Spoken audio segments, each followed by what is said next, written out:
מהמקור של אכילת 3 סעודות, שהשווינו את זה למן, למדו רבותינו לעשות לחם משנה.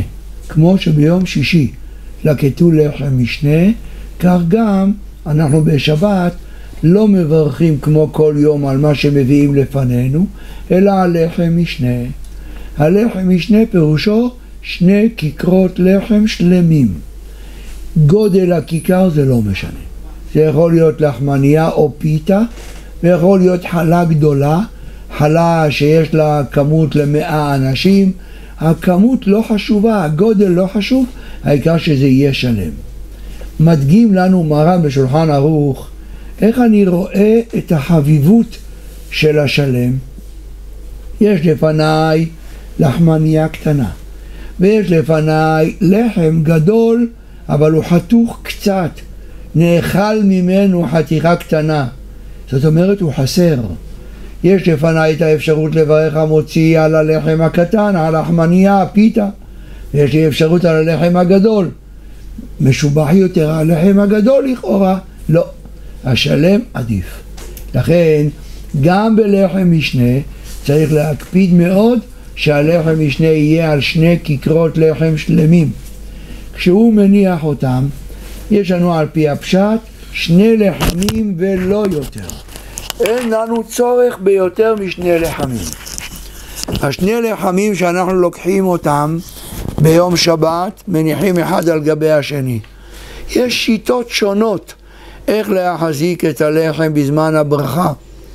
יש מניחים גב על פנים, יש מניחים גב אל גב. איך שאני הופך את הלחם, אני רואה את הפנים של הכיכר.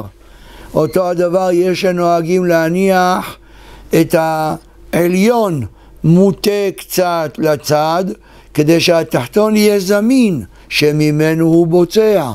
ויש נוהגים לקחת את 2 הכיכרות, מצמידים אותם אחד על השני בצורה של מה שנקרא עומד אנכי, עומד גבוה, ואז הוא לוקח מצד ימין ובוצע. כל מיני שיטות, כולם מצוינים, כולם טובים. אבל לברך על לחם משנה. ביום חול אין שום עניין לברך על לחם משנה. בשבת בלבד יש עניין לברך על לחם משנה. הרב בן איש חי עליו השלום הוסיף שגם סעודה רביעית יבצע על לחם משנה. מי שיכול תבוא עליו ברכה. מאוד ראוי לכבד, לייקר את מעלת סעודה רביעית. אבי מורי העריך מאוד לדבר בשבח מי שאוכל סעודה רביעית.